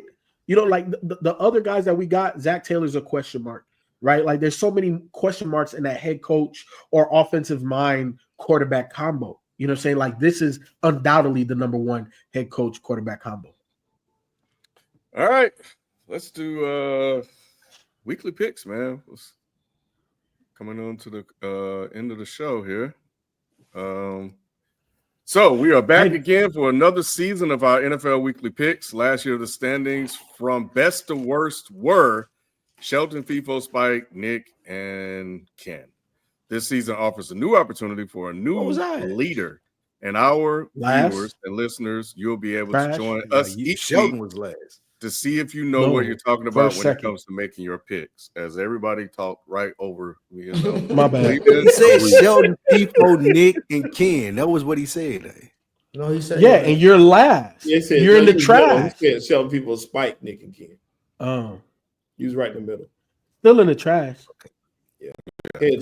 All right, so week one NFL picks. Miami. We're doing Detroit versus Green Bay. I guess I'm I don't know what FIFO got. I forgot. Well, I thought we were supposed to send that in with our other stuff. I didn't know it was for this show. Yeah. I didn't know. Yeah. So give me Detroit. I got Green Bay. All right. Can you dolo with the Lions? Just because Micah got the back shit going on, I think he's gonna need the back shit. Lou, I don't know if you were the one that said this at the time, but hey, bro, I didn't know about that back shit, bro. To the fact that he getting injections in that motherfucker. And I was listening to. I don't really give a damn about Chris Canty's comments, but the one thing he did say, he was like, "I've dealt with back issues, and that epidural shit, it's a hit or miss." Depending on what kind of body you got. He gonna need a generational shot. I've had two. I've had two of them joints, bro. There's nothing wrong with his back. That's what I was saying. Like, I don't. Why would he be taking the epidural? That's what I'm saying. Why bring that up? Take it, Lou. They said that he may. They know what they're doing. It's a setup. That's like me saying, "What's the setup?" Y'all sound like Eagles. He had to trade him because his back was fucked up. Like, all right. Yeah, and then he said, "Well, I might get epidural." So he act like maybe I was hurt all this time, but he's getting an epidural to play into the. He's getting not doing it to play the game. Okay, yes, well, I need to understand what the conspiracy is. So here's the thing. Here's the thing. It's just damage control. Yeah, that's what I'm saying. Here's the thing. He pretended like his back was hurt. We know why he was sitting out all this time. He's waiting on the money. Now that he's here, all of a sudden he's at practice. He didn't practice none before, and they were saying it's because of his back, not because of the contract. It was his back. But as soon as he gets there, he looked fine in warm-ups. He looked great. All of a sudden his back is healed. Then today comes out a report saying, well, he may get an epidural. They didn't say he was getting one. They said he might get an injection. So is he practicing in Green Bay? Yeah, he's practicing regular. He looks great. But he's not in football shape. So Green Bay, they are the ones reporting that he may get an epidural. Right. Not Dallas. We're not hearing any. No. It's coming from Green Bay. Okay. And Shelton is saying, why is this such a conspiracy if it's coming from Green Bay? Because it's him just doing damage control because he didn't want to make it seem. We all know what's going on. He didn't want to make it seem like, hey, I was fine this whole time, just trying to get my money. Now when I get here, my back still hurts. You sound insane. You sound insane right now. You got the money. I got my money. Why do I care? I don't care about none of that. don't care about he still cares any about of his that, bro. I reputation already and his got my image. money. He don't care about his reputation. That's why he's not in Dallas anymore. He don't give a fuck about his reputation. Yes, he was laying does. on a trainer table eating nachos on the sideline 2 weeks ago. He don't care about his reputation. His reputation ain't got shit to do with it. He need that back epidural, and they wouldn't have brought that out if he didn't. Did you watch him working out? Do you know that when people say their back is hurt, if I say my back is hurt, that's the hardest thing to prove. You can say my back soreness versus an NFL football game. Yes, and that's what they say. When they don't want to practice, they say my back is hurt. Right. That's exactly right. Because the hardest thing to prove. And that's exactly what happened. Damage control. Really hurt, all right. All right. There you have it. Anyway, moving on. Green Bay. I mean, not Green Bay, but the Vikings versus the Bears. I think I'm going Dolo on this one again, Nick. Hey, JJ look crazy. I got the Bears. He like a goddamn Chucky dog. I got it's Monday Night Football, I believe. It is. I'm going with the Vikings because of Brian Flores. I don't give a damn about JJ, but yeah. Give me the Vikings. Yeah, bro. Yeah, I got the Bears. I think Ben Johnson, Caleb, the offense, DeAndre Swift. I think they're gonna make. Don't be sucking your teeth, man. There's nothing that sounds good coming out of Green Bay, but I hear you. You mean Chicago? I mean Chicago. Yeah, Shelton. Yeah, talk about Green Bay. Yeah, I just don't believe. Well, I think JJ is gonna be fine. I just think that it's gonna take a little bit of time to get his footing, like getting comfortable. I don't think this is gonna be game one. I have similar sentiments, but I feel them about Caleb. As far as what Feefo said, I still don't think he's going to be okay. The Vikings defense is nasty, and the head coach can a really good offensive play. I'm not sure how the quarterback is going to look, but I do think that the game plan will be good enough for him to win. And again, I do not believe in Caleb yet. So Feefo, you picking him? Feefo, you picking him if he show up with nail polish, or you just? You already know he's so. If he don't got nail polish on, I'm picking him. If he do got it on, he losing. It's in Chicago, Q. You know he gonna pull up like that. Help him put the right touch on the footballs. Hey, shut up, man. Hey, like I said, I don't think men should, but if you do, it's you. It's you. Walk right back. Hey, I'm gonna stand on my 10 toes. Yeah, we're moving 10 toes, on. not painted toes. Give me the clear. 10 toes clear. He said acrylic. Thank you, Spike. Get it moving. Look. Oh, Next pick. But yeah, I got the Vikings though. All right. This is why I got the Ravens. And I put my picks in the chat so y'all motherfuckers can't be like, we deducting these off the final total, Feefo. Sorry. You didn't get a minute time, bro. You keep playing the lottery again. One day it's gonna hit. Yeah. I got the Bills in this one just because I think Josh Allen gonna try to prove a point. To me, if y'all Lamar think this Josh Allen discrepancy. This is Lamar has to win this game. He does. Oh my God! Hey, Q. I'll tell you, Q. I have two must wins for week one. Q. He has to. The Bengals have to beat the Browns. The Ravens have to beat the Bills. I agree with Nick. Y'all don't know about this. Nick. Y'all don't know about this. Well, Ken and Feefo might just offer the residual effects of it, but you could tell Nick grew up in the Dragon Ball Z generation because everything is just he has to win this game because the next. Why does he have to win? He has to win the game. It's an 18-game season. He has to win the game. Q, two things. First of all, the character arc of Vegeta in Dragon Ball Z is amazing, and second of all, these are the first 2 weeks, bro. If you go 0-2 or get close to going 0-2, but you're more likely not making the playoffs. And I know that as a Bengals fan. So yes, the Bengals versus the Browns is a big game, but I also think this is a big game too, because if you're talking about number one overall seed, they're gonna come right back to this game and say, this is where Lamar got fucked up. He got a tough stretch. Not a big game. That's not a Bengals Browns. Not a big game. For Lamar, he got a tough stretch though, because after this, Browns is cakewalk, but then he got the Lions, the Chiefs, and the Texans back, and the Rams back to back. So this game is going to be a must-win for him. I think it's going to be a huge game for him, and it's going to establish his dominance in the AFC. So I think this game this game is bigger for Josh Allen than it is Lamar Jackson. Marty McFly just put in the chat that the Ravens went 0-2 last year. I think that the Ravens are the more talented team. Lamar, obviously, I had him ranked higher than Josh Allen. Not saying Josh Allen is a scrub by no means, but Lamar is playing with house money. You know what I'm saying? Like, even if they get off to a slower start, they have the horses in the stable to overcome, where Josh Allen and the Bills don't. Like, if Josh Allen don't play good, bro, that team can't win. Lamar can struggle and the Ravens can still win in this game. So for me, even if the Ravens don't win, it don't mean nothing to me.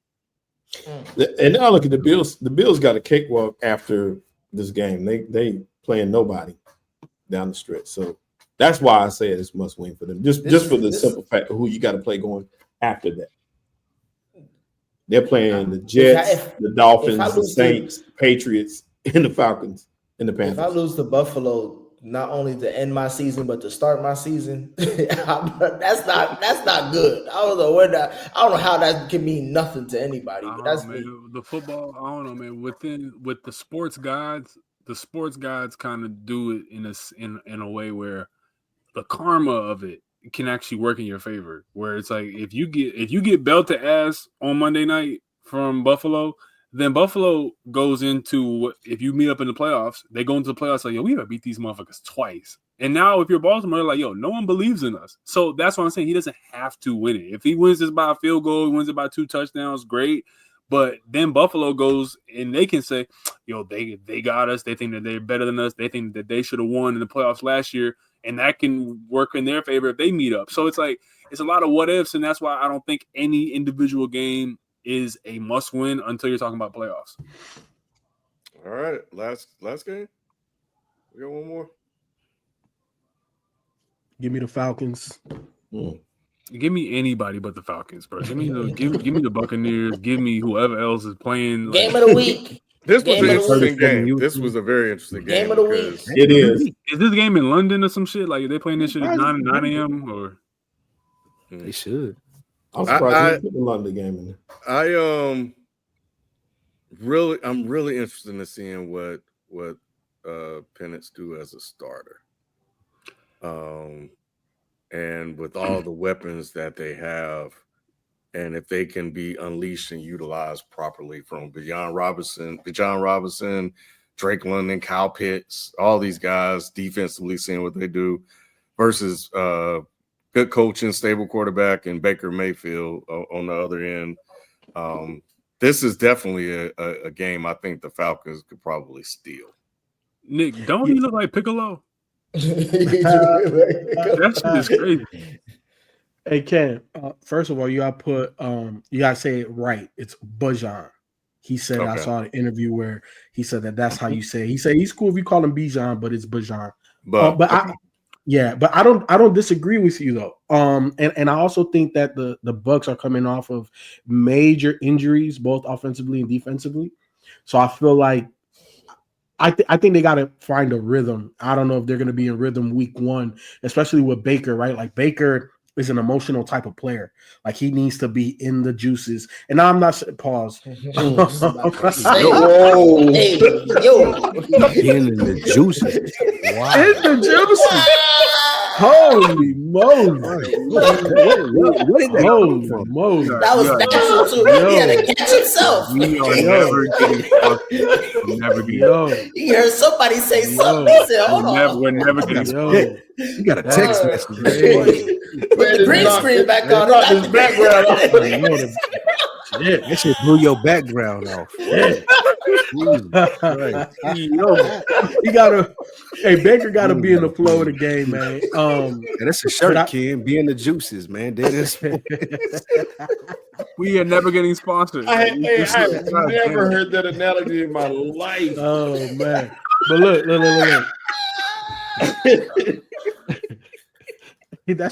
That's why we the best late night sports talk show. You don't get it like this nowhere else. But look, I think Baker is an emotional player.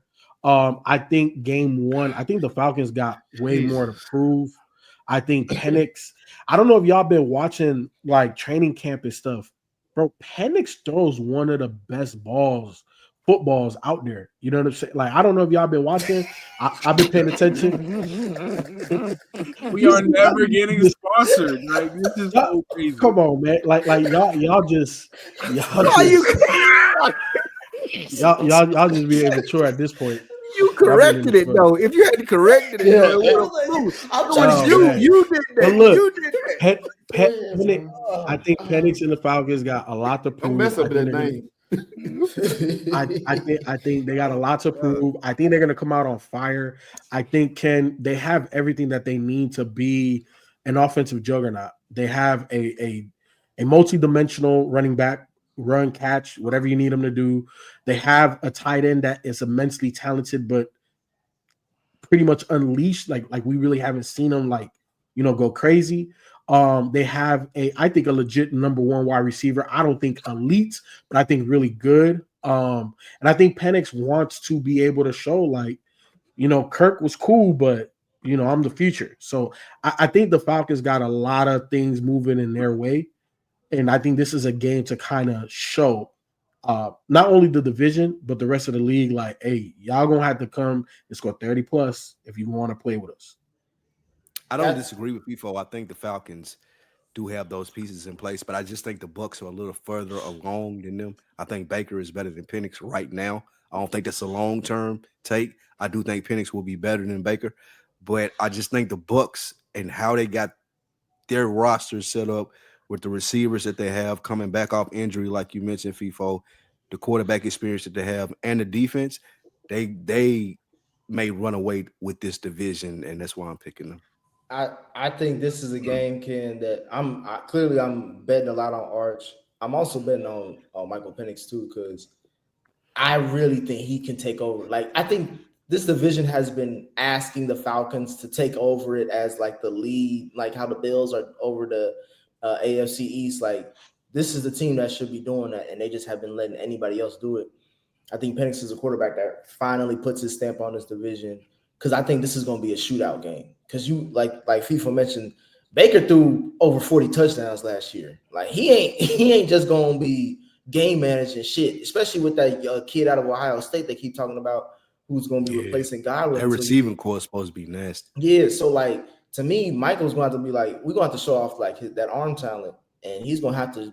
It's not just going to be running the ball with Bijan, whatever the hell his name is. He ain't earned his name yet. If you would ask me, correct me when you start winning some shit. And win the first game. Win the first game at home, and we can start calling you whatever we want to call you. Hey, Spike, hold on real quick, Q.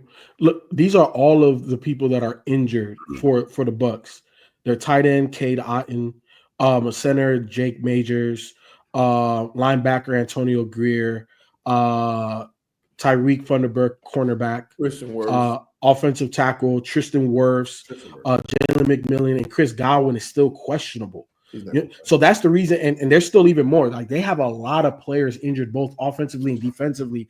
That's the reason why. Look, I'm not saying I think the Bucs are going to make the playoffs. I don't know when they're going to get into the rhythm of being the team that we saw last year, but I do think that they'll make the playoffs. I just think that Baker's gonna go crazy this game. I think that if I'm calling a score, I think it's gonna be like 31-17. I think that you think it's a blowout? I think the Bucs blow them out. I think that they start off slow, the Falcons. I think that Bucky Irvin's gonna have a really, really good game. Running the he on your fantasy? Control. No. I wanted him on fantasy, but I think Miles Sanders shit. He's the same Miles Sanders. No, it's not. No, not at all. If Miles Sanders was good, but we do got to get a T-shirt that says "Be in the juices." That is fucking fire. That is insane. Yes, double entendre. I think it's gonna be 20. I think it's gonna be 31-28 Falcons. Like, because like you mentioned, Feefo, you naming like injuries. Like, I think people still have a lot of questions about the Falcons defense. I know that's Jesse Bates can't save it all. You know what I'm saying?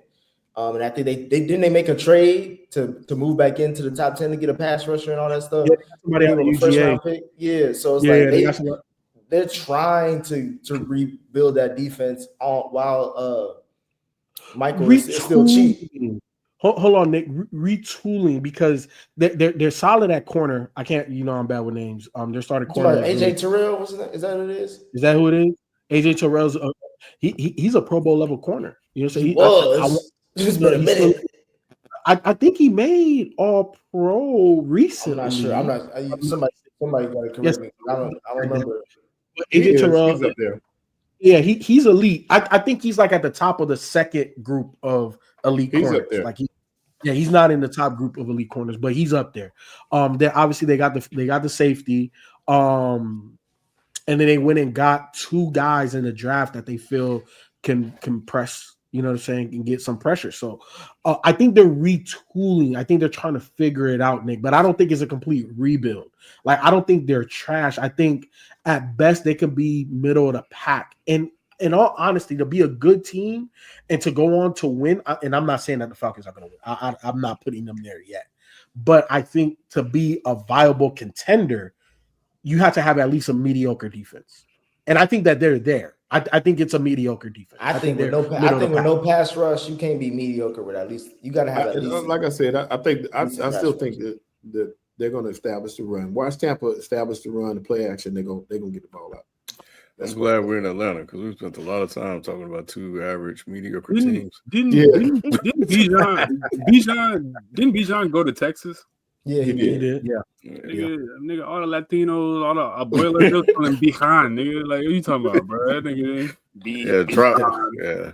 All right. Super chats. That's our weekly picks. Make sure you guys I don't know if you guys make sure you guys drop your picks too in the chat as well, and in the comments too.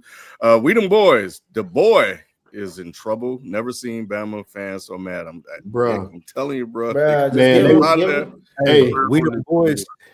We them boys must be young though, because Bama fans get this man. Like, people forget before Nick Saban. Before Nick Saban. So no. Before the coaches that they had before Nick Saban, all of them quit because they couldn't live up to what Bama was. Like, I heard Bomani say they couldn't live up to Bear Bryant. But see, I heard Bomani say this, and I'll repeat it. Like, Alabama is one of the most disrespectful jobs in the sense of If Nick Saban had stayed and won 9 games the next year, they would have been trying to fire him. Like, Alabama is an impossible job, and dude should have never took this job. Really, he ought to be hoping somebody ask him to come coach them at the end of this year so he can leave. They threw a brick through the window. One of them coaches back in the day. They will make him quit. Like, this is still worse though, because what they talked about more than anything was effort this week. If you watch the game, they talk more about effort than they did about talent. It'd be one thing if he was missing talent, devoid of talent. They were saying these guys weren't even trying. So that's what the fans were more mad about than anything else this weekend was the talent, the effort. No, it was. They was mad about the blowout. They could give a damn about. But they're saying it's because of the effort. They ain't saying it's because of the talent. They're saying it's because of the effort. I was around Bama fans. At halftime, they didn't even watch the fourth quarter. Yeah, it's over. No, they were mad. Yeah, they were. I'll say this to tweet open doors and the people that are talking about the buyout being $70 million for the boy. They don't care. They'll make him quit. They ain't gonna pay him. They gonna make him quit. Like, look at the previous history of Alabama coaches that have quit after 1 year or resigned. Like, they ain't gonna have to fire him. Like, he gonna go through so much shit that he will quit. Spike, it took about 1 day before the Cowboys radio station threw dirt on Parsons' name. A lot of fans have turned on him as well. Unbelievable. I mean, he getting an epidural shot in his back. So, hey, Lou right there with him. He can give a fuck. Now Spike the epidural shot in his back, man. I don't know what y'all want me to say. Let's not talk about shots in his back, but we talking about. They getting back shots, kid. Like, I don't know what y'all want me to say. The knee with the Green Bay and start getting back shots. Like, I don't know what y'all rough, man. Yo. Hey, he in the juices, huh? He in the juices. He in Green Bay in the juices, bro. Simmer down, bro. Man, back shots in Green Bay is nuts. Oh man, tweets open doors. What is the bold prediction you have for the season? Mine is the Chiefs will get eliminated in their first playoff game. Okay. Very possible. Okay, it's possible. Hey, there's some haters out there. They just want to see somebody win and lose. They don't even give a damn. Why the Chiefs though? We got the greatest black quarterback we've ever seen. I think Who's a better black quarterback that we've ever seen besides Pat? The best quarterback with two black parents. Right. Might be Lamar Jackson. Might be Lamar Jackson. Don't do that. I love you, dude. They got a great blackest quarterback. Hey, Q, some of your favorite activists got a white mama. I don't know. And white wives. I don't. I was going to say the wives push it over. That's what push it over. Betty Shabazz. What are y'all bold predictions? Bold predictions that the Vikings will not be good this year because of my bold prediction is that bold? Spike is going to start worrying about everybody else's team by week 4. Yes, I'm doing that now. Like, I mean, no, but you really it's game true. My bold prediction is the Tennessee Titans make the playoffs. Mine is the Raiders. I was gonna say the Raiders are gonna make the playoffs for me, and Washington is gonna regress. I think that the 49ers are going to have a better season than people think. I think I think that the Niners are going to be okay. This is not also a bold prediction. It shouldn't be, but I think Deebo Samuel is going to fall off a complete cliff this year. I think it's going to happen not this year, but next year. Oh man, I think Cliff Kingsbury. I think he cooked up a nice offensive scheme for him. Watch out for the Cardinals. I'll say that. What they gonna do in the draft? What they gonna do in the draft? Watch out for the Cardinals. Y'all better watch out for that top 5 pick, yo. Watch out for the Cardinals. My bold prediction is Caleb throws for over 4,000, becoming the Bears' first quarterback to do so. Oh my God, Ken, what's the next question? That's crazy. Green Beans. After Ray Lewis Potter interview this weekend, I forgot he is they ran that way massa type dude. Damn, we say that about Ray Lewis. He is though. We gotta let Ray Lewis and Shannon Sharp have a coon off, bro. I'm not about to. I'm not. Yeah, like I ain't gonna cape for either one of them. I'm with Q. Like I don't care that he said that about about Shannon, and I don't care that Ray Lewis. Like it don't matter. Like they gotta have their coon off. Let me ask y'all a question. We ain't co-signing for neither one of them. Let me ask y'all a question. Who actually did it as far as like their case? They both did it. Between Snoop Dogg and Ray Lewis, who actually did both? The answer's still both, nigga. You gonna have to ask real shit, Nick. You gonna have to ask Young Thug that question because only one nigga is running his mouth more than this podcast right here. Thug got hella voicemail messages on the Kia 6010s out in the jails everywhere. Boy, I ain't never seen a nigga in jail with that many phone minutes. I ain't never crazy, bro. That nigga started talking about he got a Motorola Razor with hella voicemail. Real quick though, nobody on the other end wanted to talk to him though. Nobody was conversational. Everybody like, yeah. You know how you be talking to your homeboy and you ain't listening. Yeah, bro. You don't even know how that's crazy, bro. I don't even know what he was saying. How to, you know what I'm saying? I the niggas out like it was like, you know what I'm saying? Like it's just, and I'm like, what the fuck is he talking about? Like, saying, hey, I mean, put that to a beat though, Q. You got a hit. You know what I'm saying? Gun out there. I'm like, what is he talking about? Like, and Mariah the scientist is on the other line, Nick. We need a hey Q. We gonna have to do a documentary. Didn't want to hear none of that. He ain't like, bro. Oh, okay, bro. Yeah, all right. Like he asked about his kids one time. He was mad at Kendrick. I know that. That's what I know. He got like 8 kids. Donovan Mason. Tomlin hasn't won a playoff game since Peyton Manning won his last ring. They can't rebuild and haven't been good with good to great squads. Just facts. All right. That is a white supremacist. That was a white supremacist. We know what side you on, Donovan. Shout out to Donovan, boy. Shout out to you, bro. You got a MAGA hat. No, Donovan is a proud boy. You got a MAGA hat, Donovan. We know what you doing. Rob Costas, top 10, top of the evening, everyone. He has Kyler Murray, Jaden Daniels, CJ Stroud, Jalen Hurts, Jordan Love, Stafford, Burrow, Jackson, Allen, and Mahomes at number 1. See, Stafford in top 5 don't even sound right, Rob. But I can't put him top 5 this year. No, not with that back. And Kyler Murray over Jaden Daniels, or on the same, I don't know. Kyler Murray at number 10. He should. Kyler Murray over Jared Goff is a little bit like even. That's crazy. That's crazy, Rob. That everybody in that list in the past 2 years have been beaten by Jalen Hurts. That's just wild, right? I can't. To do with that what you will. You know, nothing. Donovan Mason, Burrow played the Eagles defense while Hurts played the Bengals defense, and Shelton always picked Herbert over Burrow. So take it with salt. Damn, I forgot about that. Donovan, I do remember that. That's what I said. I said that, Donovan. I've been said that. I definitely used to pick Herbert over Burrow. But I said a long time ago that was wrong take. Eagles defense versus Bengals defense. I don't want to hear that, man. I don't never want to hear that because it's always quarterback against quarterback. You see it. You're bringing up bullshit. You can't say that. I don't want to hear that. You're bringing up bullshit, fam. Rob Costa, watch party on Thursday, maybe a call-in show. So yeah, we will be watching the game. And doing Ken is not trying to talk to y'all niggas, bro. Ken already got to deal with 5 other angry niggas trying to. And I love you, Rob, but Ken is not trying to prolong this show more than even 10 minutes. Some of y'all get on here. I love y'all. Some of y'all get on here and just be like, yeah, you know, I don't know. Like, they be awkward as hell. Like when you ask your homeboy, go talk to that girl, bro. Yeah, like it'd be like, what? You know, like, what's good, Spike? What's good, Spike? How about those Cowboys, Spike? It's like, don't let me have a hang up finger on those call-in shows. Hey, Lou, I'm like Dr. Umar with the hang up finger. Don't say click. What you say about the Knicks? He said, "Hey, Spike, what's good with them Cowboys?" But click, like, all right, next caller, we in there. That quick trigger finger. Hey, if it was up to me, I get y'all on, but Ken ain't trying to hear that shit, bro. Like, we already know. Don't listen to Q. We them boys. Last one is Cam Ward, the least talked about number 1 overall pick of all time.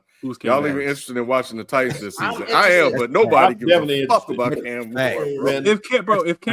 If Cam Ward went to a bigger market, we would care. It's just Tennessee, bro. Like, no disrespect, Tennessee's coming up, but it's like he got in a fight with his teammate. That wasn't even leading news.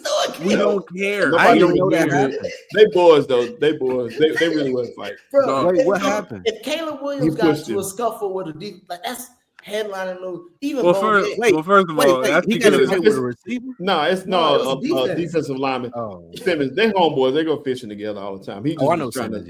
Yeah, I mean, Cam Ward. It seems like he's just a very like regular dude. There's nothing really flashy about it. So like he has to use that to his advantage. Like Tennessee could be the best thing for the start of his career. It is. You know what I'm saying? If he had went to, let's say he had went to Pittsburgh or he went to the Jets or he went to the Giants, it might be like OD when now you're in this big market or you're in a pedigree that they're expecting you to come in and be great.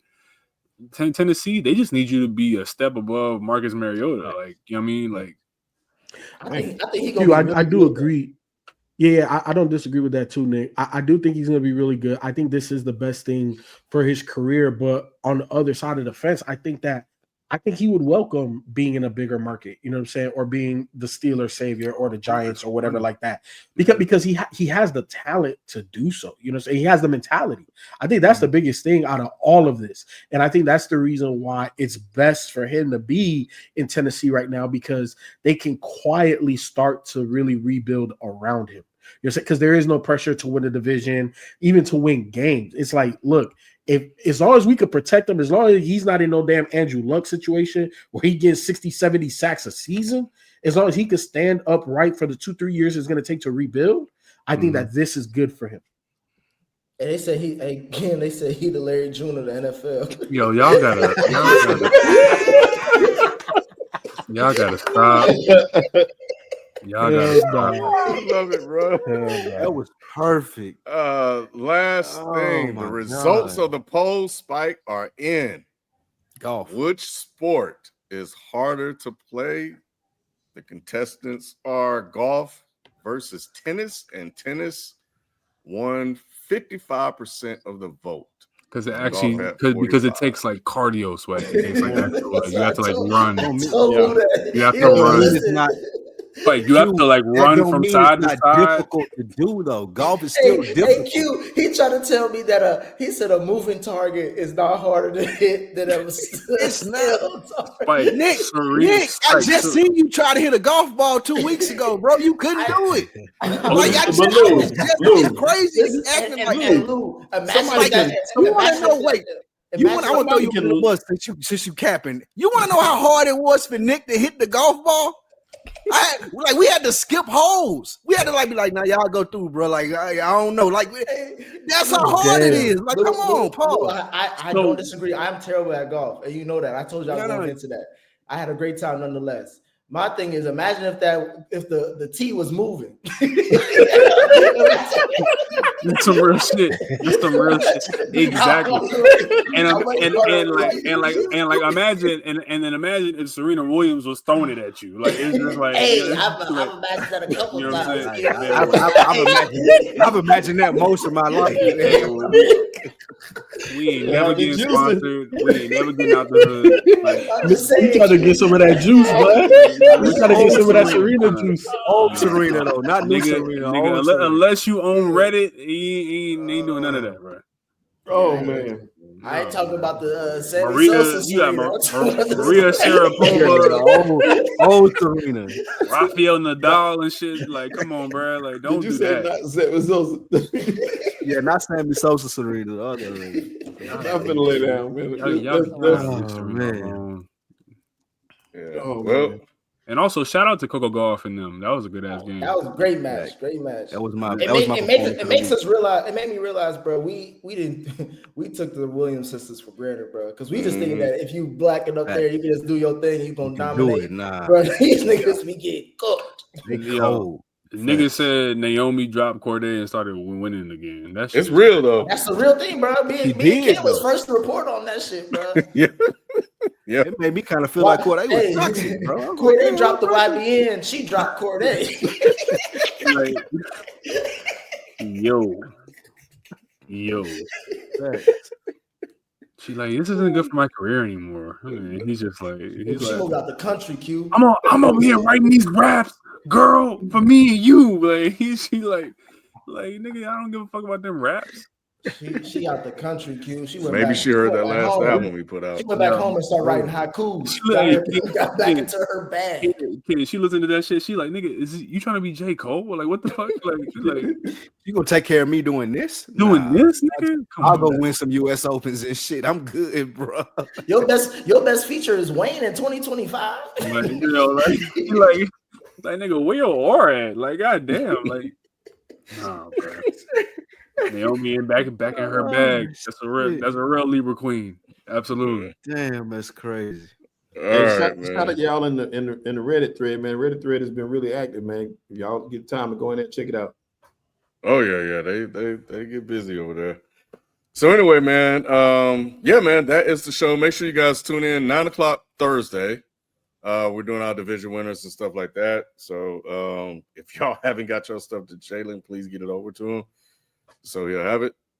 And yeah, man, that's gonna do it for us, man. So we'll catch you guys Thursday. We're out. Peace.